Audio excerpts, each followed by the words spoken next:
asalaamaaleykum mbokk yi aman nañ mbégte lool dikkaate yéen ci xibaaru météo yi comme ni ñu ko doon xaaree démb am nañ ay taw ci penku réew mi ak bët saalum réew mi fu mel ni penku réew mi lu mel ni Lamiña am na téeméeri millimètre ak ñaar fukk démb côté Casamance tamit fu mel ni lu Jaaw Wolof am na téeméeri millimètre diggante Oussouye Mpac ba Cap Skirring tamit diggante juróom-ñaar fukki millimètre ak téeméeri millimètre am nañ ko ci gox yu bare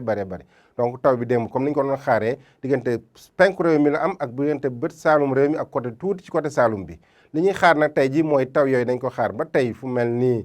ci digg réew mi ak penku réew mi mën a wàll ba ci digg réew mi mën a dem ba ci côté sowu réew mi tàngaay bi nag mi ngi fi ba tey tàngaayu boo xam dafay ànd ak guusaay lool nañ ko sant ci guddi gi jëm ba ci bëccëg gi ñu xool nag niir yi nu muy demee ay niir yoo xam ne dina am ay taw comme fan yi yëpp ni ñu koy gisee niir yi da am na niir boo xam ne mi ngi côté géej niir boobu mën naa wàlli côté Ziguinchor taw na fa tax ci suba gi teel gi du mat diggante midi ak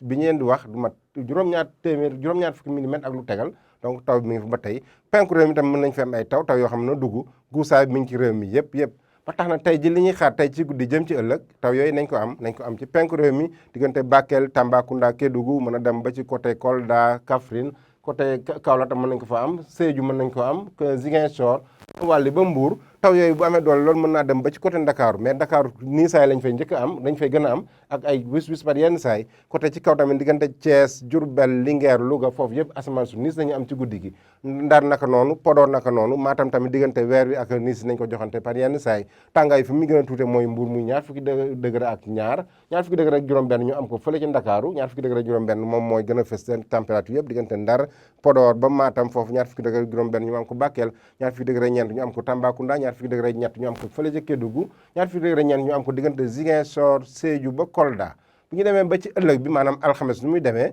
dañu am ay taw maanaam taw yi foofu lay gën a amee doole sax parce que taw yi na commencé ci penku réew mi diggante Matam Bakel mën a dem ba ci côté Linguère mën a dugg ba ci digg réew mi Diourbel Kaffrine mën a dem ba Kolda Kaffrine Kaolack di moins Mbour mën a am ay taw diggante Dakar ak Thiès tamit suba ci alxames bi Ziguinchor naka noonu nañ fay xaar ay taw suba ci alxames bi Sédhiou ba Kolda tàngaay bi maanaam Sédhiou lay gën a tuute moo am fanweeri degré parce que boo leen xoolee taw yi am foofu Casamance fan yi yëpp moo am tàngaay bi fesul noonu bu baax Dakar na am fanweeri degré ak benn ñu am ci gox xaan yu ba diggante Mbour Thiès ba ca kaw Ndar na am fanweeri degré ak ñaar fanweeri degré ak juróom mooy tàngaay bi gën a fes muy diggante Podor ak Matam fanweeri degré ak ñett ñu am ko Bakel fanweeri degré ak ñaar ñu am ko fële ci Linguère donc boo leen xoolee suba daal nañu xaar ay taw ci gox xaan yu bëri diggante Podor Louga ak